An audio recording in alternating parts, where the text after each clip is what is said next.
What is psychology, what is depression, what is anxiety, what is schizophrenia, what is பிடிஎஸ்டின்னு சொல்லிட்டு educatory கமெண்ட்ரியாவே வந்து videos போடணும் அப்படின்னா ரொம்ப ஈஸியாக போட்டு போயிடலாம். ஏன்னா அதுக்கு உட்காரணும், ரீசர்ச் பண்ணணும், கண்டென்ட் எடுக்கணும், தூக்கி எடுத்து உங்ககிட்ட கரெக்டான விஷயத்த கரெக்டான மாதிரி சொல்லிட்டு போயிட்டா ப்ராப்ளம் சால்வ். ஆனா இந்த மாதிரி பேரண்டிஃபிகேஷன் அப்படின்ற மாதிரியான சில சென்சிட்டிவான டாபிக்ஸ் எல்லாத்தையுமே எல்லாராலையுமே அக்செப்ட் பண்ணிக்க முடியாத ஒரு டாபிக்ஸ் எல்லாத்தையுமே வந்து இந்த பிளாட்ஃபார்ம்ல, அதுவும் மைண்ட் பேலஸ் அப்படின்ற ஒரு பேனருக்கு கீழே பேசணுமா அப்படின்னு எங்களுக்கு ஒரு சின்ன தயக்கம் இருந்துச்சு. பட் நீங்க அதை ரிசீவ் பண்ணிட்டு அதுக்கு கொடுத்த ஆதரவா இருக்கட்டும், சில பேர் வந்துட்டு உண்மையிலே நானும் இதை கோத்ரூ பண்ணியிருக்கேன்னு சொல்லிட்டு, முக்கியமா பேரண்ட்ஸும் இதை ஃபீல் பண்ணி எங்ககிட்ட பேசினதும் சரி, ஆர் அவங்களோட சில்ட்ரன் எங்ககிட்ட வந்து பேசினதும் சரி, ஆர் நீங்கள் கொடுத்த கன்ஸ்ட்ரக்டிவ் கிரிட்டிசிசமும் சரி, அது எல்லாத்தையுமே நாங்கள் ரொம்ப வெல்கமிங்காக பார்க்குறோம். And thank you so much for that. ஏன் அப்படின்னா மைண்ட் பேலஸ் என்றைக்குமே வந்துட்டு நீ தப்பு பண்ணிட்டான் அவன் தப்பு பண்ணிட்டான்னு சொல்லிட்டு கை காட்டுற ஒரு பிளாட்ஃபார்ம் கிடையாது, அது குறை சொல்கிற ஒரு கம்யூனிட்டியும் கிடையாது.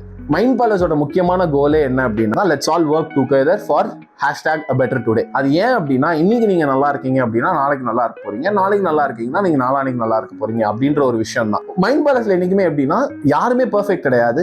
இங்க உட்காந்து பேசிட்டு இருக்க நானுமே பெர்ஃபெக்ட் கிடையாது. ஸோ எனக்குமே நிறைய ப்ராப்ளம்ஸ் இருக்கு, நிறைய விஷயங்கள் நானுமே தெரிஞ்சோ தெரியாமே தப்புகள் செஞ்சிருக்கேன்.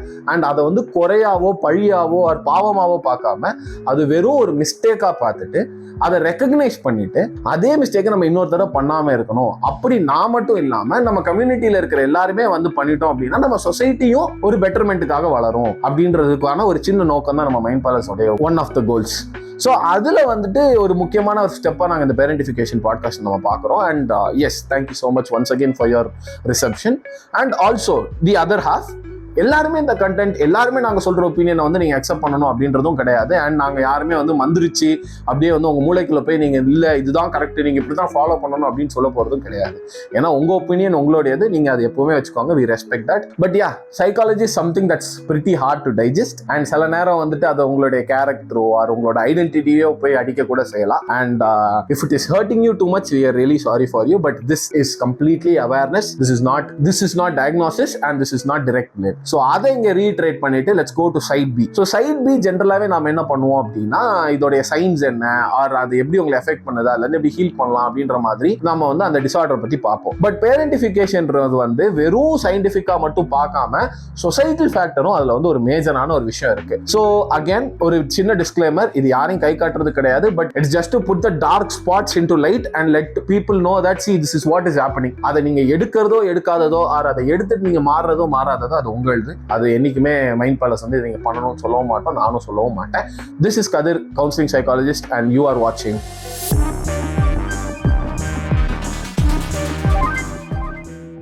யா, ஸோ நம்ம சைடு ஏல பார்த்த டாபிக்கோட கான்செப்ட் என்ன அப்படின்னா பேரண்டிஃபிகேஷன். ஸோ இந்த பேரண்டிஃபிகேஷன் அப்படின்ற வார்த்தையை வந்துட்டு நிறைய இடங்கள்ல நீங்க நிறைய விதத்துல நிறைய மாதிரி நீங்க கேள்விப்பட்டிருக்கலாம். But to give you a very simple understanding of what parentification is, it is basically role reversal. அவ்வளவுதான்.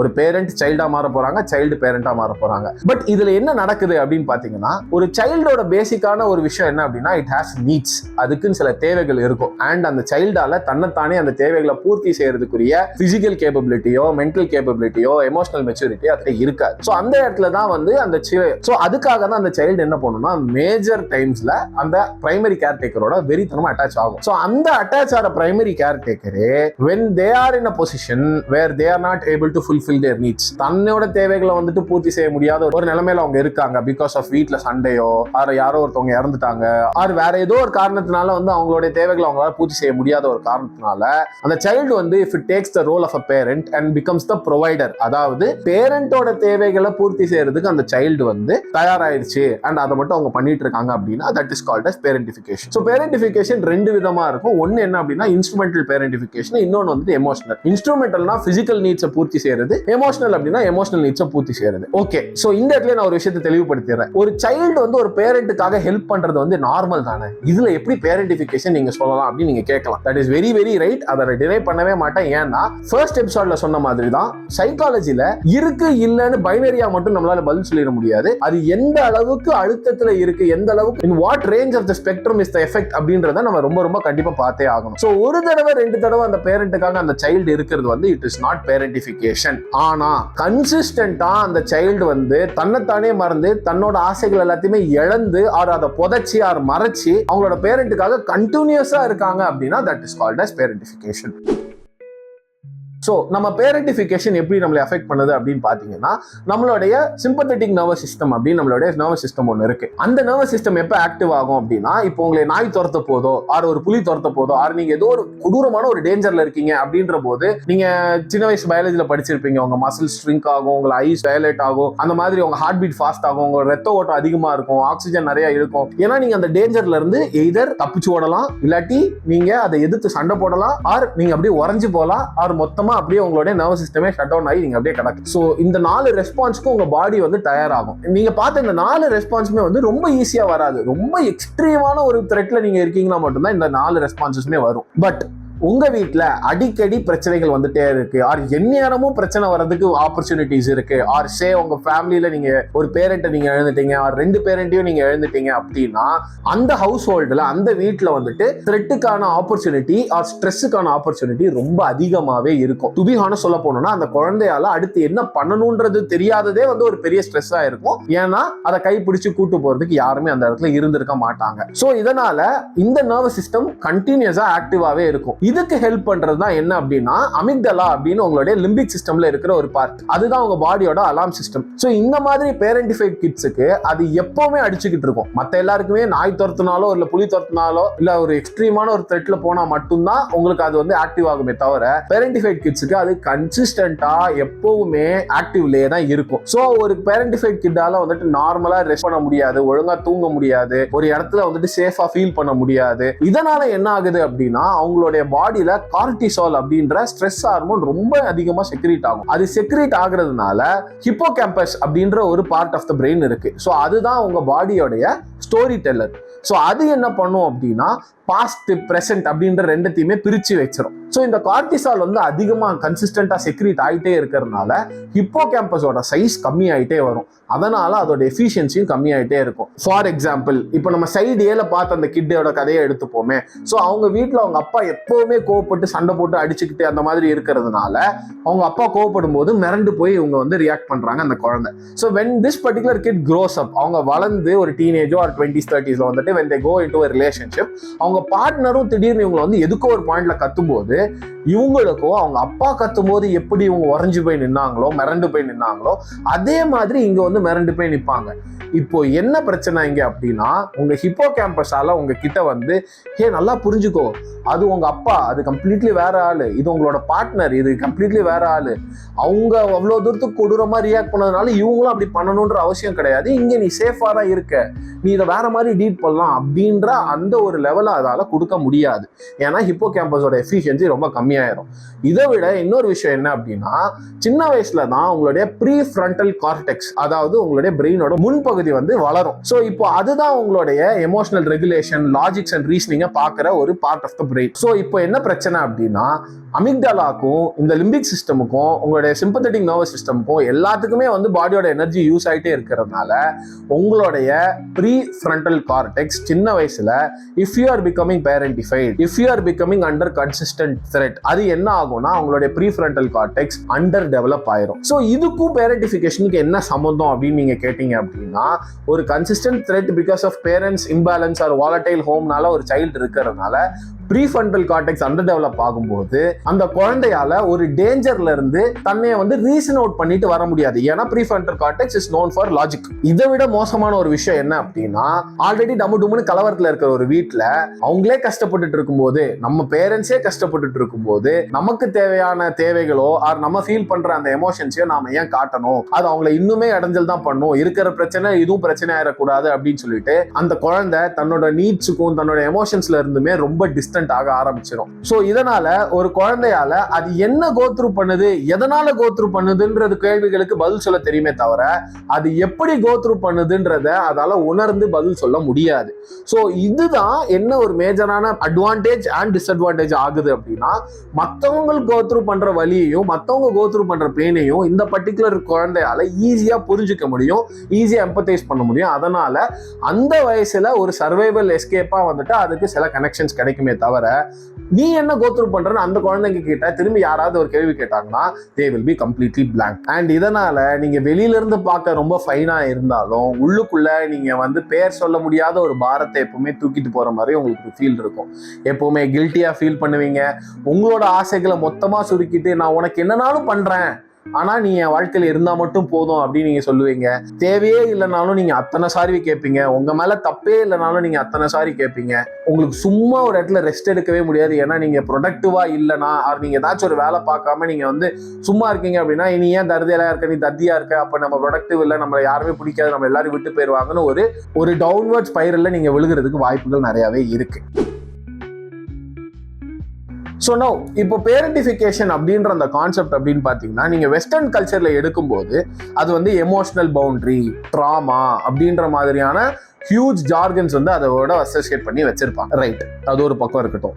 But when it comes to India, when it comes to eastern culture, அதை நாம எப்படி பார்க்கணும் அப்படின்னா அங்கதான் ஒரு மேஜர் கேள்விக்குறியும் ஒரு மேஜர் பிரச்சனையாவும் வருது. ஏன்னா பேரண்டிஃபிகேஷன் ரிலேட்டடான விஷயங்கள் எல்லாமே we associate it with responsibility or கடமை. நம்ம சின்ன வயசுல வளரும் போதே சில வார்த்தைகள்லாம் கேட்டிருப்போம். நீ தானே மூத்த பையன், நீ தான் குடும்பத்தை எடுத்து பார்த்துக்கணும், உங்க அப்பா அம்மாவே நீ எதிர்த்து பேசுறியா, அவங்களுக்கு தெரியாத உனக்கு என்ன நல்லது அப்படின்னு, உங்க அப்பா அம்மா உனக்கு அவ்வளோ பண்றாங்க, நீ இதை கூட அவங்களுக்காக பண்ண மாட்டியா, ஆர் இன்னும் ஏன் குழந்தை மாதிரி பண்ணிட்டு இருக்க, மெச்சர் ஆகு அப்படின்ற மாதிரியான நிறைய வார்த்தைகள் நம்ம கேட்டு வளர்ந்துருக்கும். இந்த ஸ்டேட்மெண்ட் எல்லாமே நீங்க வெறும் ஸ்டேட்மெண்ட்டா மட்டும் எடுத்து பார்த்தீங்கன்னா அது எல்லாமே 100% கரெக்ட் தான்.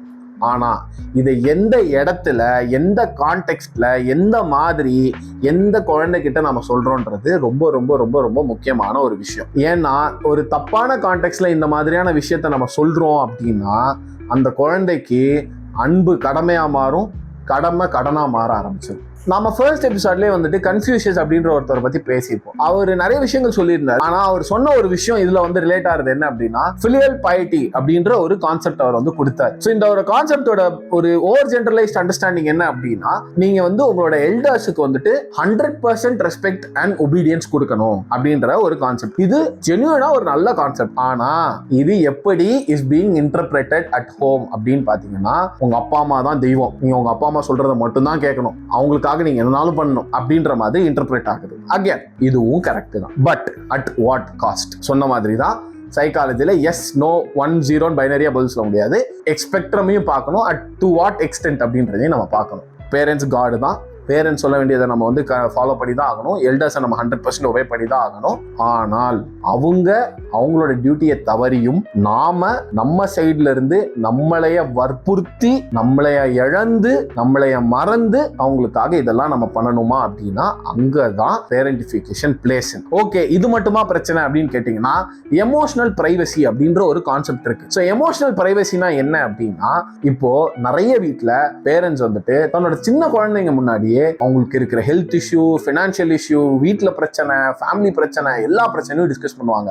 ஆரியா இன்னும் மோசமா அந்த குழந்தைங்க முன்னாடியே சண்டையும் போடுவாங்க. இதனால என்ன நடக்குது அப்படின்னா அந்த குழந்தை அந்த வயசுல அதால அவ்வளோ எமோஷனலி ஸ்ட்ராங்கா இருக்கிற ஒரு விஷயத்த அவங்களால அதை காம்ப்ரிஹெண்ட் பண்ணவே முடியாது. இதுல இன்னும் மோசமா என்ன அப்படின்னா அதுல ஒரு பேரண்ட் வந்து அவங்ககிட்ட இருக்கிற எல்லா ட்ராமாவையும் எடுத்துட்டு வந்து இந்த குழந்தை கிட்ட தான் டம்ப் பண்ணுவாங்க. டம்ப் பண்ணிட்டு எனக்கு உங்ககிட்ட மட்டும்தான்டா பேசுறதுக்கு எனக்கு மனசு ஆறுதலா இருக்கு, என்ன ஒன்ன தவிர வேற யாருமே புரிஞ்சுக்க மாட்டேங்கிறாங்களா அப்படின்ற மாதிரியும் சொல்லுவாங்க. இதனால அந்த குழந்தை நம்ம அம்மாவுக்கு நம்ம தான் இருக்கணும், நம்ம அப்பாவுக்கு நம்ம தான் இருக்கணும், வேற யார் இருக்க போறான்னு சொல்லிட்டு தன்னைத்தானே வற்புறுத்தி இட் வில் பிகம் பேரண்டிஃபைட். ஆனா இது ஒரு தடவை நடந்தா பரவாயில்ல, திரும்ப திரும்ப திரும்ப திரும்ப இதே நடந்து இதுவே வழக்கமாயிரும். ஸோ இதை அப்சர்வ் பண்ணிட்டு இருக்கிற குழந்தை ஃபியூச்சர்ல அது வளரும் போது அதுக்குள்ள இருக்கிற எமோஷன்ஸ் எல்லாத்தையுமே வந்துட்டு பர்ன் அவுட் ஆகி ஆங்ஷியஸா எப்பவுமே வந்து ரொம்ப ட்ரபிள்டாவே சுத்திக்கிட்டு இருக்கும். இதை விட மோசமான ஒரு விஷயம் சொல்லுவா, இருக்கிறதுலே கஷ்டமான கொடூரமான ஒரு விஷயம் நம்ம பிள்ளைங்க கிட்ட சொல்றது என்ன தெரியுமா? உனக்காக தான் நான் எல்லாமே பண்றேன், நான் இல்லைன்னா நீ சோறு தண்ணி இல்லாம நடு ரோட்ல கிடப்ப,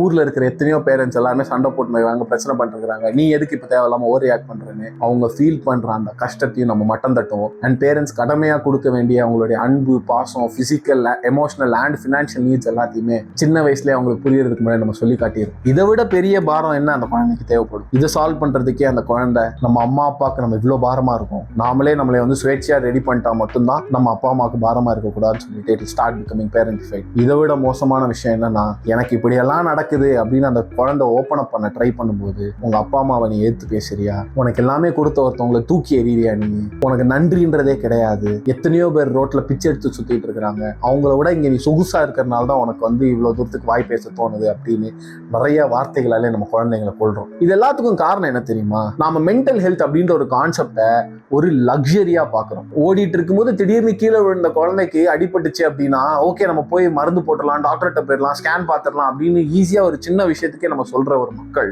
மனரீதியா அந்த குழந்தையோ யாரோ ஒருத்தவங்க பாதிக்கப்பட்டாங்க அப்படின்னா அது ஒரு டிசார்டர் ஆகி அது ரொம்ப இஷ்யூவா ஒரு கிரிட்டிக்கலா போற வரைக்கும் அவங்களுடைய செல்ஃப் ரெஸ்பெக்ட் அண்ட் அவங்களுடைய சொசைட்டில அவங்களுக்கு இருக்கிற அந்த கௌரவம் அடிபடுற ஒரு சிச்சுவேஷன் போனா மட்டும்தான் மென்டல் ஹெல்த் அவங்க ட்ரீட் பண்ண ஆரம்பிக்கிறாங்க. This is where the major problem is. And நிறைய பிராக்டிசஸ் அது குழந்தைங்களை அவ்வளோ தாக்குனாலும், நாங்க இப்படிதான் வளர்ந்தோம், எங்களை இப்படிதான் வளர்த்தாங்க, நீங்க மட்டும் என்ன குறை சொல்றீங்க, உங்களுக்கு மட்டும் எங்க இருந்து இந்த வாழ்க்கை எழுது, கண்டதை கண்ட மாதிரி படத்துலயோ இல்ல பாட்டுலயோ இல்லாட்டி ஏதோ நெட்லயோ வாசிச்சுட்டு வந்து நீங்க அதெல்லாம் வீட்டுக்குள்ள கொண்டு வந்துட்டு இருக்கீங்க அப்படின்ற மாதிரி சொல்றாங்க. One thing that we from the mind palace wants to say here is, ஒரு விஷயம் நடைமுறையில இருக்கு அப்படின்றதுக்காக அது 100% ரைட் ஆகாது. ஏன்னா நிறைய விஷயங்கள், நிறைய டாக்ஸிக் சைக்கிள்ஸ், அதோட அவேர்னஸ் பல வருஷங்கள் பல ஜென்மங்களுக்கு அப்புறம் கழிச்சு தான் அது ரியலைஸ் ஆகி அதை நம்ம பிரேக் பண்ணியிருக்கோம். சைக்காலஜியில் we call it as intergenerational transfer of drama.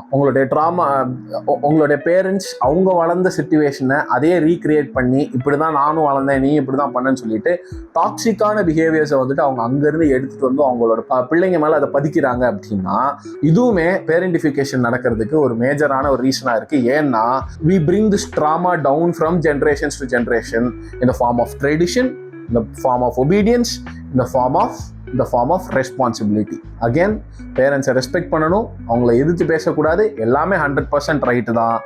ஆனால் 10 வயசுலையோ 12 வயசுலையோ ஒரு அப்பா அம்மா சண்டை போட்டாங்கன்னா ஒரு அப்பா அம்மா போடுற சண்டையை சால்வ் பண்ற டியூட்டி அந்த குழந்தைக்கு 100% கிடையவே கிடையாது. அதை ரெஸ்பான்சிபிலிட்டி எடுத்து சால்வ் பண்ணி அந்த ஹோமை வந்துட்டு பியூட்டிஃபுல் ஆக்கி அந்த குழந்தைக்கு கொடுக்க வேண்டிய ரெஸ்பான்சிபிலிட்டி பேரண்ட்ஸ் கையில தான் இருக்கே தவிர அவங்களோட ரிலேட்டிவ்ஸ் கையில தான் இருக்கே தவிர அந்த வீட்டை காப்பாற்ற வேண்டிய ரெஸ்பான்சிபிலிட்டி இந்த குழந்தைக்கு கிடையாது. ஸோ இதுல இருந்து எப்படி வெளியே வர்றது? ஒரு சாங் இருக்கும், ஏஆர் ரஹ்மானுடைய ஆயுத எழுத்து படத்துல இருந்து ஒரு லைன் இருக்கும், பிறவி பிழை காதல் திருத்தம் அப்படின்ற ஒரு லைன் இருக்கும். இந்த லைன் எல்லாமே ஒரு பேரண்டிஃபைட் கிட்டோட லைஃப்ல ரொம்ப ரெசனேட் ஆகும். ஏன் அப்படின்னா தான் இழந்த அந்த சைல்டுஹுட்டையோ ஆர் எமோஷனலி ஆர் பிசிக்கலி இழந்த அந்த பேரண்ட்டையோ அவங்களுடைய பார்ட்னர் கிட்ட தேடுறதுக்கு வாய்ப்பு நிறையவே இருக்கு. ஸோ அவங்க என்ன பண்ணுவாங்க அப்படின்னா இவங்களுடைய ஆசைகள், இவங்க வாழ்க்கையில இருந்த வலி, சோகம், கோபம், வருத்தம் எல்லாத்துக்குமான விடை அவங்களுடைய பார்ட்னரா இருக்கணும்ன்ற மாதிரி எதிர்பார்ப்பாங்க. ஸோ இவங்களுடைய வலின்ற பூட்டுக்கான சாவி அவங்களுடைய பார்ட்னரா இருக்கணும்ன்றது எதிர்பார்ப்பாங்க. புக்ஸ்லயும் மூவிஸ்லயும் சாங்ஸ்லயும் இது கண்டிப்பா நடக்கும், ரொம்ப அழகா இருக்கும். ரியல் லைஃப்ல நடந்தா இன்னும் சந்தோஷம், I am really happy for you. But இது நடக்கல அப்படின்னா அந்த பர்டிகுலர் பேரண்டிஃபைட் சைல்டுக்கு அந்த ரிலேஷன்ஷிப்லையும் ஹோல்ட் ஆன் பண்றதுக்கு ரொம்ப ரொம்ப ரொம்ப ரொம்ப கஷ்டமா இருக்கும். இதை நான் ஏன் சொல்றேன் அப்படின்னா உங்களைய காப்பாத்துறதுக்கு உங்க பார்ட்னரோ ஆர் உங்களுடைய பேரண்ட்ஸோ ஆர் உங்களுடைய ரிலேட்டிவோ ஆர் உங்களுடைய ஃப்ரெண்ட்ஸோ ஆர் எனி XYZ வந்து காப்பாற்றவே முடியாது. It is you who has to reparent your inner child. Meaning நீங்க தான் உங்களுடைய சின்னர் சைல்டுக்கு போய் அவங்க கையை பிடிச்சி டோன்ட் வரி, நான் இருக்கேன், நீ கோத்ரூ பண்ணது எல்லாமே வேலிட் தான், நீ கோத்ரூ பண்ணது எதையுமே மட்டம் தட்டி நான்லாம் எதுவுமே கோத்ரூ பண்ணலன்னு சொல்லாத, அதை உட்காந்து ஃபீல் பண்ணு, உனக்கு அழணும்னா அழு, கத்தணும்னா கத்து, உடையணும்னா உடஞ்சிக்கோ, ஒன்றும் பிரச்சனை இல்லை, நான் இருக்கேன்னு உங்களுடைய எல்டர் செல்ஃப் தான் போய் உங்களுடைய யங்கர் செல்ஃபை ஹீல் பண்ணியே ஆகணும். we call this as reparenting. இந்த ஒரு கான்செப்டை நீங்க ஃபாலோ பண்ணி தான் you can heal yourself from parentification. no XYZ can help you. and நீங்க இதை பண்ணாத வரைக்கும் உங்களுடைய பர்சனல் லைஃப்லையும் உங்களுடைய ரிலேஷன்ஷிப் லைஃப்லையும் ஆர் உங்களுடைய எனி பார்ட் ஆஃப் யர் லைஃப்லையுமே இஷ்யூஸ் கன்சிஸ்டண்டா வர்றதுக்கு வாய்ப்புகள் நிறையவே இருக்கு. and for every single individual who has related or resonated yourself to this episode, நீங்களும் இந்த எபிசோட்ல பேசின ஆர் இதுக்கு முந்தின எபிசோட்ல பேசின விஷயத்துல ஏதாச்சும் ஒரு பார்ட்ல நீங்க ரெசனேட் ஆகி நானும் இதை கோ த்ரூ பண்ணியிருக்கேன்னு சொல்லியிருந்தீங்கன்னா I am speaking directly to you. உங்களுக்கு நடந்தது கரெக்ட் கிடையாது. அதுக்குன்னு உங்க பேரண்ட்ஸோ உங்களோட ரிலேட்டிவ்ஸோ ஆர் இந்த சமூகமோ வேணுக்கும்னே அந்த தப்பை பண்ணுச்சுனாலும் கிடையாது தான். இது ஒரு மிஸ்டேக். எந்த பேரண்ட்டுமே வந்து என் பிள்ளைய நான் வற்புறுத்தணும், இந்த பிள்ளைய நான் வந்துட்டு டார்ச்சர் பண்ணணும்னு நினைக்கவே மாட்டாங்க. அவங்களுக்கு அந்த சிச்சுவேஷன்ல அவங்களாலே ஹேண்டில் பண்ண முடியாததுனால நீங்க இப்படி ஒரு முடிவை எடுத்து நீங்க அந்த சிச்சுவேஷனை ஹேண்டில் பண்ணியிருக்கீங்க. You have done a lot and you have gone through a lot and trust me, I am so proud of you. The Mind Palace is so proud of you. But right now நீங்க மத்தவங்களை choose பண்ணது போதும். It is high time you start choosing yourself. மத்தவங்களோட வழியை பார்க்கறத விட்டுட்டு உங்களுக்கு இருக்கிற வழி என்னன்றதை பாருங்க. மத்தவங்களுக்கு இருக்கிற சந்தோஷத்தை வந்து பூர்த்தி செய்யறதை விட்டுட்டு உங்களுக்கு என்ன சந்தோஷம் தேவைப்படுதோ அதை பூர்த்தி செய்யறதுக்கு பாருங்க. மத்தவங்களோட சோகத்துக்காக நீங்க உட்காந்து அழுகிறத விட்டுட்டு உங்களோட சோகத்தை நீங்க ரெக்கக்னைஸ் பண்ணிட்டு அழுங்க. இதெல்லாம் தாண்டி மத்தவங்களுக்காக இருக்கிறது மட்டுமே உங்களோட வாழ்க்கையோட லட்சியமா வச்சுக்காம நீங்களும் உங்களுக்காக இருக்கிறதையுமே ஒரு முக்கியமான வாழ்க்கையின் லட்சியமா வச்சுக்கோங்க. அண்ட் நீங்க மட்டும்தான் இந்த வாழ்க்கையில இந்த விஷயத்தை கோ த்ரூ பண்ணியிருக்கீங்க ஆனா கிடையாது. இந்த எபிசோட் இப்போ வேணா கம்மியான வியூஸ்ல சில பேர்கிட்ட மட்டுமே ரீச் ஆயிருக்கலாம். பட் இன் கேஸ் ஃபியூச்சர்ல இந்த எபிசோட் நிறைய பேர்கிட்ட போய் ரீச் ஆச்சு அப்படின்னா டெஃபினட்டா நீங்க நல்லா புரிஞ்சுப்பீங்க. எத்தனை பேர் கமெண்ட் செக்ஷன்ல வந்து சொல்றாங்க நானும் இதை கோ த்ரூ பண்ணியிருக்கேன். You are not alone. And இது உங்களுக்கு நடந்த பாவமோ இது நடந்த சாபமோ கிடையாது. ஏதோ ஒரு இடத்துல ஏதோ ஒரு தவறு நடந்திருக்கு. உங்க பேரண்ட்ஸை நீங்க போய் பழி வாங்குறதுனாலயோ உங்க சமூகத்தை நீங்க எகிரி போய் அடிக்கிறதுனாலயோ ஆர் உங்களோட ரிலேட்டிவ்ஸை போய் நீ தானே தூண்டி விட்டேன்னு சொல்லி போய் நாக்கப்படுங்கிற மாதிரி கேள்வி கேட்கல. ஒண்ணுமே யூஸ் கிடையாது. There's no point. You will be straining your relationships even further and you'll be putting yourself in danger even more. Trust me. மன்னிக்க தெரிஞ்சவன் மனுஷன், மன்னிக்கிறவன் பெரிய மனுஷன். உங்களை சுத்தி இருக்கிறவங்களையும் உங்களோட இன்னர் சைல்டையும் இப்ப இருக்கிற உங்களுடைய பிரசன்ட் செல்ஃபையும் மன்னிக்க ஆரம்பிங்க. என்னைக்குமே எமோஷனலி மெச்சூரா இருந்து இந்த குடும்பத்தை நம்ம காப்பாற்றணும் அப்படின்னு அந்த டெசிஷன் எடுத்த அந்த குழந்தைய என்னைக்குமே ஹேட் பண்ணாதீங்க. ஏன்னா அன்னைக்கு அந்த குழந்தை அந்த டெசிஷன் எடுக்கல அப்படின்னா இன்னைக்கு நீங்க உயிரோட இருந்திருக்க மாட்டீங்க. He has saved you. She has saved you. So forgive, forget, heal. So இந்த எபிசோட் கொஞ்சம் லென்த்தியாக இருக்கும். அதே மாதிரி சில சென்சிட்டிவான விஷயங்களும் பேசியிருக்கோம். அகேன் இது யாரையுமே கை காட்டுறதும் கிடையாது, இவங்க தப்பு அவங்க தப்புன்னு சொல்கிறதுமே கிடையாது. என்ன விஷயம் அப்படின்னா இந்த ஜென்ரேஷனில் இந்த வீடியோ பார்க்குற நாம இதே மாதிரியான வார்த்தைகளும் இதே மாதிரியான வருத்தங்களும் இதே மாதிரியான கஷ்டங்களையும் நமக்கு அடுத்து வர ஜென்ரேஷன் பண்ணக்கூடாது. அது நம்ம கையில் தான் இருக்குது. ஏதோ ஒரு படத்தில் இந்த டயலாக் வரும். அதாவது என்னன்னா ஏழையா பிறக்கிறது வேணா ஏன் தப்பா இல்லாமல் இருக்கலாம், பட் ஏழையா சாவறேன்னா அது ஏன் தப்பு தான் அப்படின்ற மாதிரி இருக்கும். அது என்ன படம் தெரிஞ்சா கமெண்ட் செக்ஷனில் போடுங்க. அண்ட் இதான் எக்ஸாக்ட் டைலாக் ஆகணும் எனக்கு தெரியல. பட் இதை ஏன் நான் சொல்றேன் அப்படின்னா உங்களுக்கு இந்த விஷயம் நடந்துச்சு அப்படின்னா maybe it might be out of mistake. ஆனா இவ்வளோ விஷயமும் தெரிஞ்சுட்டு இதே விஷயத்த நாம அடுத்த ஜென்ரேஷனுக்கு பண்றோம் அப்படின்னா that is not a mistake, that is sin. அது பாவம். So with that I'll be leaving you here. அடுத்த எபிசோட் 10ஆம் தேதி மண்டே சாயந்தரம் 6 மணிக்கு உங்களுக்கு வரும், விச் இஸ் எபிசோட் 4A. அந்த எபிசோட்ல உங்களை சந்திக்கிற வரைக்கும் this is Kathir shining off from the mind palace. #a better today.